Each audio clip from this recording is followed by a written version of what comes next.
আমার ভাইরা, মানুষ দুই প্রকার, সৃষ্টিগত মানুষ, গুণগত মানুষ। ভালো করে বুঝবেন, সৃষ্টিগত মানুষ হইতে হইলে কোনো কোয়ালিটি লাগে না, শিক্ষা অর্জন লাগে না। মানুষের ঘরে জন্ম নিলেই মানুষ হওয়া যায়, ওই মানুষের ঘরে মানুষ হইলেই মানুষ হওয়া যায়, জন্মগত মানুষ হওয়া যায়, সৃষ্টিগত মানুষ হওয়া যায়। গুণগত মানুষ যদি হইতে হয়, ওই সৃষ্টিগত মানুষ যদি কোরআনের শিক্ষায় শিক্ষিত হয়, ওই কোরআনের শিক্ষায় শিক্ষিত হওয়ার পরেই মানুষগুলো গুণগত মানুষ হয়ে যায়। ঠিক কিনা বলে? মানুষের মতো হাঁটে, মানুষের মতো চলে, মানুষের মতো খায়, মানুষের মতো সন্তান জন্ম দেয়, মানুষের মতো সন্তান জন্ম দিলেই, মানুষের মতো হাঁটলেই, মানুষের মতো কথা বললেই তাকে মানুষ বলা যায় না। যদি মানুষের মতো হাঁটলেই, খাইলেই, যদি জন্মগ্রহণ করলেই যদি মানুষ বলা যাইত, তাহলে আমাদের সমাজে কুকুরও কিন্তু খায়, কুকুরও হাঁটে, কুকুরও বাচ্চা প্রসব করে। ঠিক কিনা বলেন? যদি সৃষ্টিগত মানুষকে মানুষ বলা যাইত, তাহলে কুকুরকেও কিন্তু মানুষ বলা যাইত। কুকুরকে মানুষ বলা যায় না, কারণ কি? কুকুর হালাল হারাম চেনে না, পাক পবিত্রতা বোঝে না। যদি আপনি সৃষ্টির পরে হালাল হারাম না বোঝেন, পাক পবিত্রতা না বোঝেন, তাহলে আপনি গুণগত মানুষ হইতে পারলেন না। আমার আল্লাহর দরবারে আপনি এখনো মানুষ হিসেবে বিবেচিত নয়। আমার ভাইয়েরা, আপনি ডাক্তারি শিক্ষা অর্জন করেছেন, ওই ডাক্তারি শিক্ষার মধ্যে যদি কোরআনের শিক্ষা না থাকে,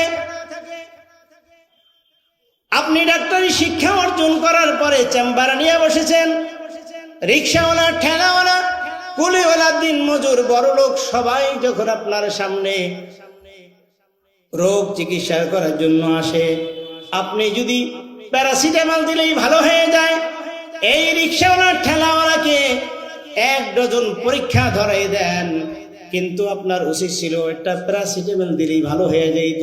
আপনার ব্যবসা ঠিক রাখার জন্য, আপনি টাকা কামানোর জন্য অতিরিক্ত এই পরীক্ষা নিরীক্ষা দেওয়ার কারণে তার উপরে জুলুম হয়ে গেল। ও ডাক্তার, আপনি ডাক্তারি শিক্ষা অর্জন করেছেন, দুনিয়ার মানুষ যদিও আপনাকে মানুষ বলে, আল্লাহর দরবারে এখনো আপনি মানুষ হইতে পারেন নাই। ও ইঞ্জিনিয়ার, আপনি গোল্ড মেডেল পেয়েছেন, ইঞ্জিনিয়ারিং শিক্ষা অর্জন করেছেন, মানুষ আপনাকে অনেক সম্মান দেয়, ফুলেল মালা দিয়ে আপনাকে বরণ করে নেয়। ও ইঞ্জিনিয়ার, যখন আপনি সরকারি কাজ পান অথবা যে কোনো কোম্পানির কাজ করেন, কাজ করতে গিয়া যদি আপনি রডের মধ্যে বাঁশ ঢুকাইয়া দেন, ও ইঞ্জিনিয়ার, মানুষ আপনাকে মানুষ বলতে পারে, দুনিয়ার মানুষ আপনাকে বড় চেয়ার দিতে পারে, দুনিয়ার মানুষ আপনাকে সিলেট দিতে পারে। খবরদার, খবরদার, আমার আল্লাহর দরবারে এখনো আপনি মানুষ হইতে পারেন নাই। আমার ভাইয়ের, আপনাদের কাছে জিজ্ঞাসা করি, সুদ খাওয়া হালাল না হারাম? জোরে বলেন। ঘুষ খাওয়া হালাল না হারাম? জেনা ব্যভিচার হালাল না হারাম? জুলুম অত্যাচার হালাল না হারাম? টেন্ডারবাজি করা হালাল না হারাম? দেশের সম্পদ অন্য দেশে নিয়ে পাচার করা হালাল না হারাম? এই হালালকে হালাল জেনে, হারামকে হারাম জেনে যদি আপনি চলতে পারেন, ও ভাইয়েরা, আমার আল্লাহ রাব্বুল আলামিন বলেন, এই হালালকে হালাল জানলে, হারামকে হারাম জানার পরে যদি আপনি দুনিয়ার মধ্যে চলতে পারেন, সুদ, জিনা, ব্যভিচার যদি হারাম জানার পরে আপনি যদি দূরে ঠেলে জীবনকে অতিবাহিত করতে পারেন, আমার আল্লাহর দরবারে আপনি মানুষ হিসাবে বিবেচিত হবে। অর্থাৎ কোরআনের শিক্ষায় আপনাকে শিক্ষিত হতে হবে। যার ভিতরে কোরআনের শিক্ষা নাই, আমার আল্লাহর দরবারে সে এখনো মানুষ হইতে পারেন নাই। আমার ভাইয়ের, আপনারা বলতে পারেন, হুজুর, আমরা তো কলেজ ইউনিভার্সিটিতে পড়ে, আমরা তো কোরআন শিক্ষা অর্জন করতে পারি নাই, তাহলে কি আমরা মানুষ না? হ্যাঁ, অবশ্যই আপনি মানুষ। আপনি যদি হালালকে হালাল জানেন, হারামকে হারাম জেনে দুনিয়ার মধ্যে আপনি চলাফেরা করতে পারেন, আপনি যদি হারামকে দূরে রেখে ঈমানকে মজবুত রেখে হালালের উপর আপনি যদি চলতে পারেন, আমার আল্লাহর দরবারে আপনি মানুষ হিসাবে বিবেচিত হবে। আপনাদের কাছে আমি একটু জানতে চাই, জান্নাতের বাগানে কোনো গুনাহগার থাকবে কিনা? জান্নাতের বাগানে কোনো গুনাহগার থাকবে? আমাদের গুনাহ আসেনি, কার কার গুনাহ নাই একটু হাত তুলে দেখান তো। সবার গুনাহ আছে। রাসূল বললেন এটা জান্নাতের বাগান, কিন্তু আল্লাহ রাব্বুল আলামিন গুনাহগারদের জন্য জান্নাত দিবেন না। তাহলে কেমন হয়ে গেল? তাফসীর ইবনে কাসিরে এটার আলোচনা এসেছে, যখন আমরা এই জান্নাতের বাগানের একটা ঘোষণা শুনেছি যে এখানে একটা জান্নাতের বাগান হবে, ওয়াজ মাহফিল হবে, শুনছি না? শোনার সাথে সাথে আমরা একটা নিয়ত করছি আমরা এই জান্নাতের বাগানে যাব। রাসূল বলেন নিয়ত করার সাথে সাথে আল্লাহ রাব্বুল আলামিন আমাদের জীবনের সমস্ত সগীরা গুনাহ ক্ষমা করে দিয়েছে। সুবহানাল্লাহ। 2 নম্বর ব্যাখ্যা হচ্ছে এই জান্নাতের বাগানের চতুর্দিকে যে সামিয়ানা আছে কি নাই? একটা গেট আছে কি নাই? এই গেটের মধ্যে দিয়ে যখন আমরা ঢুকতেছিলাম, একদল ফেরেশতারা ওখানে ব্যারিকেড দিয়ে রাখছে। আল্লাহ রাব্বুল আলামিনকে জিজ্ঞেস করতেছে, আল্লাহ এই জান্নাতের বাগানে তোমার বান্দারা আসছে, ওরা তো গুনাহ নিয়ে আসছে, কিন্তু জান্নাতের মধ্যে কোনো গুনাহগার থাকতে পারবে না, তাহলে ওদের কি ঢুকতে দিব?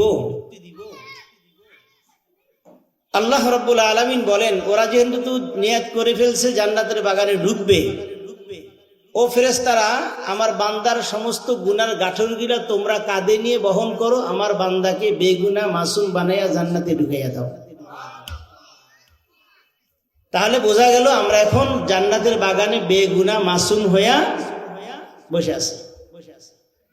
তওবা ছাড়া কবিরা গুনাহ ক্ষমা হয় না। যদি আমরা এখানে তওবার সাথে বসতে পারি এবং যা আলোচনা হবে নিজের ভুলগুলা শুধরাইয়া আগামী জিন্দেগিতে আমি ভালো হয়ে চলতে পারি এই ইরাদা নিয়ে যদি বসি, আল্লাহ রাব্বুল আলামিন আমার কবিরা গুনাহ সহ ক্ষমা দিবেন।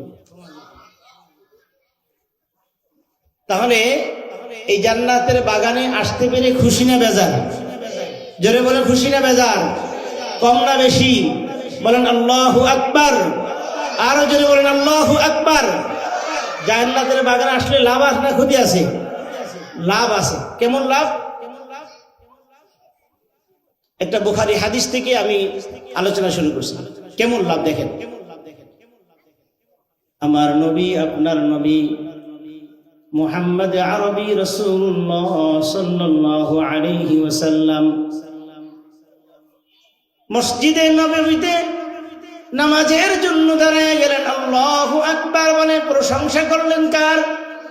আরো জোরে বলেন আল্লাহু আকবার বলে প্রশংসা আল্লাহ তাআলার শুরু করে নামাজ শুরু করে দিলেন। আল্লাহর হাবিব সাল্লাল্লাহু আলাইহি ওয়াসাল্লাম সানা পড়লেন সুবহানাকাল্লাহুম্মা, এখানে প্রশংসা কার? এরপরে আউযু বিল্লাহ বিসমিল্লাহ পরে শুরু করলেন আলহামদুলিল্লাহি রাব্বিল আলামিন। এখানে প্রশংসা করলেন কার? আল্লাহর হাবিব সাল্লাল্লাহু আলাইহি ওয়াসাল্লাম সূরা ফাতিহার সাথে আরেকটা সূরা মিলাইয়া রুকুতে চলে গেলেন। আল্লাহু আকবার বলে এখানে প্রশংসা করলেন কার? রুকুতে যাইয়া বললেন সুবহানা রাব্বিয়াল আযীম, এখানে প্রশংসা কার?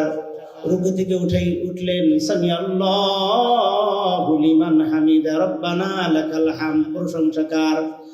কোন এক সাহাবী পিছন থেকে কিছু শব্দ বাড়িয়ে বলল রব্বানা লাকাল হামদ, বলার পরে হামদান কাসীরান তাইয়িবান মুবারাকান ফীহি, এই শব্দগুলো বাড়তি বলে ফেললো। আল্লাহর হাবিব সাল্লাল্লাহু আলাইহি ওয়াসাল্লাম নামাজ শেষ করে মুসল্লিদের দিকে ফিরে তাকিয়ে সাহাবাদেরকে বললে, ও আমার সাহাবারা, অতিরিক্ত শব্দগুলো কে বলছো, কেন বলছো?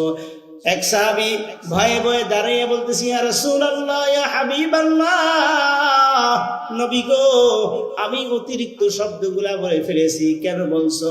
ইয়া রাসূলুল্লাহ, ইয়া হাবিবাল্লাহ, আমি আমার আল্লাহকে এত বেশি ভালোবাসি, ভালোবাসার কারণে অতিরিক্ত শব্দগুলো অনিচ্ছাকৃত আমার জবান থেকে বের হয়ে গেছে। আল্লাহর হাবিব সাল্লাল্লাহু আলাইহি ওয়াসাল্লাম বলেন, আরে সাহাবী, ভয়ের কোনো কারণ নাই, ভয়ের কারণ নাই। অতিরিক্ত শব্দগুলো আল্লাহ তাআলার প্রশংসা বলছিল। অতিরিক্ত প্রশংসা করার কারণে আমার আল্লাহ রাব্বুল আলামিন এত বেশি খুশি হয়ে গেছে। আমার আল্লাহ তোমার আমলনামায় সওয়াব লেখার জন্য একজন নয়, দুইজন নয়, কমপক্ষে 30 জন ফেরেশতা নাজিল করে দিয়েছে। জোরে বলি সুবহানাল্লাহ। তাহলে এই জান্নাতের বাগানে আসতে পারে খুশি না বেজার? সকল প্রশংসা হবে কার নামে? জোরে বলেন কার নামে? আমার ভাইয়েরা, আমি আপনাদের সামনে কোরআনুল কারীমের সূরাতুর রহমান থেকে সর্বপ্রথম 4টা আয়াত তেলাওয়াত করেছি। রাসূল আকরাম সাল্লাল্লাহু আলাইহি ওয়াসাল্লামের অসংখ্য অগণিত হাদিসের ভান্ডার থেকে ছোট একটা হাদিস তেলাওয়াত করেছি। ভূমিকায় সময় নষ্ট করতে যাব না, সরাসরি আলোচনায় ঢুকে গেলাম। আল্লাহ রাব্বুল আলামিন সূরাতুর রহমানের প্রথমেই বললেন, আর রহমান আল্লামাল কুরআন খলাকাল ইনসানা আল্লামাহুল বায়ান।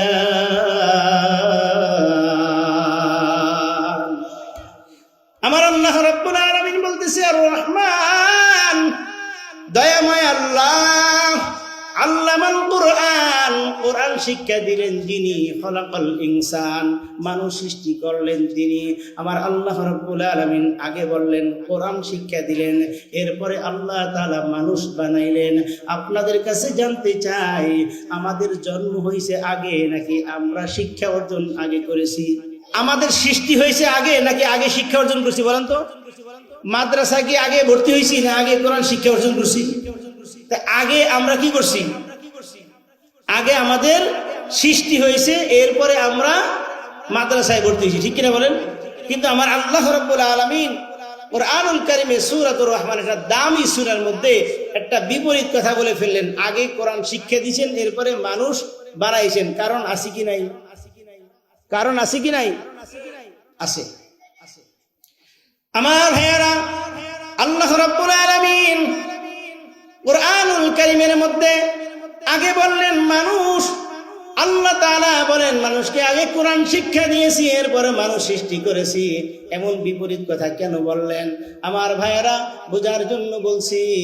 আল্লাহ রাব্বুল আলামিন বলেন, আর রহমানু আল্লামাল কুরআন, আগে মানুষ সৃষ্টি করি নাই, আগে কোরআন শিক্ষা দিয়েছি, এরপরে মানুষ বানাইছি।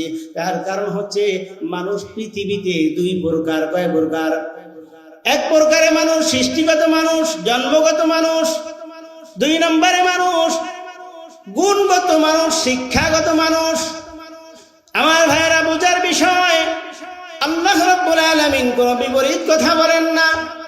কোরআনুল কারীমের যেই সূরার মধ্যে আল্লাহ রাব্বুল আলামিন এত সুন্দর একটা কথা বলে দিলেন, কাল কিয়ামতে ময়দান মাহশরে হিসাব নিকাশ করে জান্নাতের মধ্যে যখন চলে যাবেন, আমার আল্লাহ রাব্বুল আলামিন জান্নাতীদের জন্য আল্লাহ রাব্বুল আলামিন কোরআনের মহা সম্মেলন ঘটাইয়া অত্র সূরাতুর রহমান তেলাওয়াত করে সকলকে শুনাইবে। আমার ভাইরা, মানুষ 2 প্রকার, সৃষ্টিগত মানুষ, গুণগত মানুষ। ভালো করে বুঝবেন, সৃষ্টিগত মানুষ হইতে হইলে কোনো কোয়ালিটি লাগে না, শিক্ষা অর্জন লাগে না। মানুষের ঘরে জন্ম নিলেই মানুষ হওয়া যায়। ওই মানুষের ঘরে মানুষ হইলেই মানুষ হওয়া যায়, জন্মগত মানুষ হওয়া যায়, সৃষ্টিগত মানুষ হওয়া যায়। গুণগত মানুষ যদি হইতে হয়, ওই সৃষ্টিগত মানুষ যদি কোরআনের শিক্ষায় শিক্ষিত হয়, ওই কোরআনের শিক্ষায় শিক্ষিত হওয়ার পরেই মানুষগুলো গুণগত মানুষ হয়ে যায়, ঠিক কিনা বলে? মানুষের মতো হাঁটে, মানুষের মতো চলে, মানুষের মতো খায়, মানুষের মতো সন্তান জন্ম দেয়। মানুষের মতো সন্তান জন্ম দিলেই, মানুষের মতো হাঁটলেই, মানুষের মতো কথা বললেই তাকে মানুষ বলা যায় না। যদি মানুষের মতো হাঁটলেই খাইলেই যদি জন্মগ্রহণ করলেই যদি মানুষ বলা যাইত, তাহলে আমাদের সমাজে কুকুরও কিন্তু খায়, কুকুরও হাঁটে, কুকুরও বাচ্চা প্রসব করে, ঠিক কিনা বলেন? যদি সৃষ্টিগত মানুষকে মানুষ বলা যাইত, তাহলে কুকুরকেও কিন্তু মানুষ বলা যাইত। কুকুরকে মানুষ বলা যায় না, কারণ কি? কুকুর হালাল হারাম চেনে না, পাক পবিত্রতা বোঝে না। যদি আপনি সৃষ্টির পরে হালাল হারাম না বোঝেন, পাক পবিত্রতা না বোঝেন, তাহলে আপনি গুণগত মানুষ হইতে পারলেন না।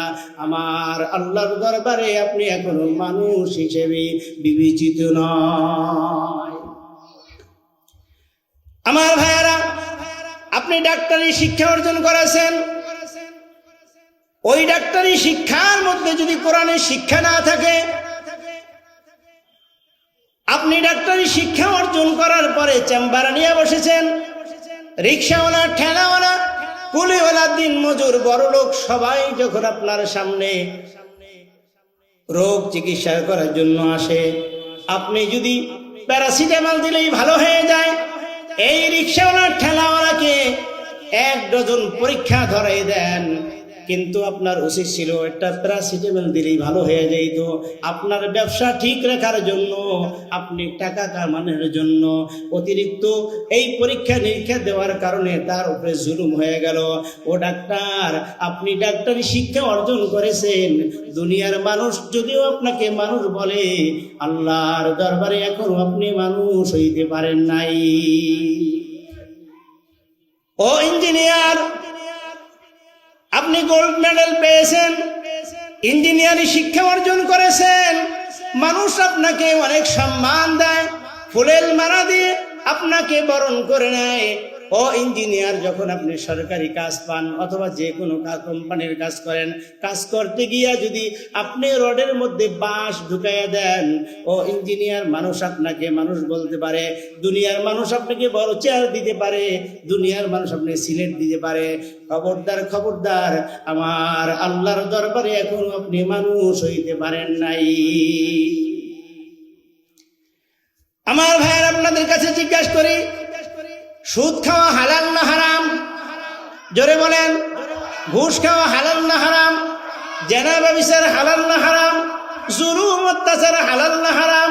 টেন্ডারবাজি করা হালাল না হারাম? দেশের সম্পদ অন্য দেশে নিয়ে পাচার করা হালাল না হারাম? এই হালালকে হালাল জেনে, হারামকে হারাম জেনে যদি আপনি চলতে পারেন, ও ভাইয়েরা, আমার আল্লাহ রাব্বুল আলামিন বলেন, এই হালালকে হালাল জানলে, হারামকে হারাম জানার পরে যদি আপনি দুনিয়ার মধ্যে চলতে পারেন, সুদ, জেনা, ব্যভিচার যদি হারাম জানার পরে আপনি যদি দূরে ঠেলে জীবনকে অতিবাহিত করতে পারেন, আমার আল্লাহর দরবারে আপনি মানুষ হিসাবে বিবেচিত হবে। অর্থাৎ কোরআনের শিক্ষায় আপনাকে শিক্ষিত হতে হবে। যার ভিতরে কোরআনের শিক্ষা নাই, আমার আল্লাহর দরবারে সে এখনো মানুষ হইতে পারেন নাই। আমার ভাইয়ের, আপনারা বলতে পারেন, হুজুর, আমরা তো কলেজ ইউনিভার্সিটিতে পড়ে, আমরা তো কোরআন শিক্ষা অর্জন করতে পারি নাই, তাহলে কি আমরা মানুষ না? হ্যাঁ, অবশ্যই আপনি মানুষ। আপনি যদি হালালকে হালাল জানেন, হারামকে হারাম জেনে দুনিয়ার মধ্যে আপনি চলাফেরা করতে পারেন, আপনি যদি হারামকে দূরে রেখে, ইমানকে মজবুত রেখে হালালের উপর আপনি যদি চলতে পারেন, আমার আল্লাহর দরবারে আপনি মানুষ হিসাবে বিবেচিত হবে।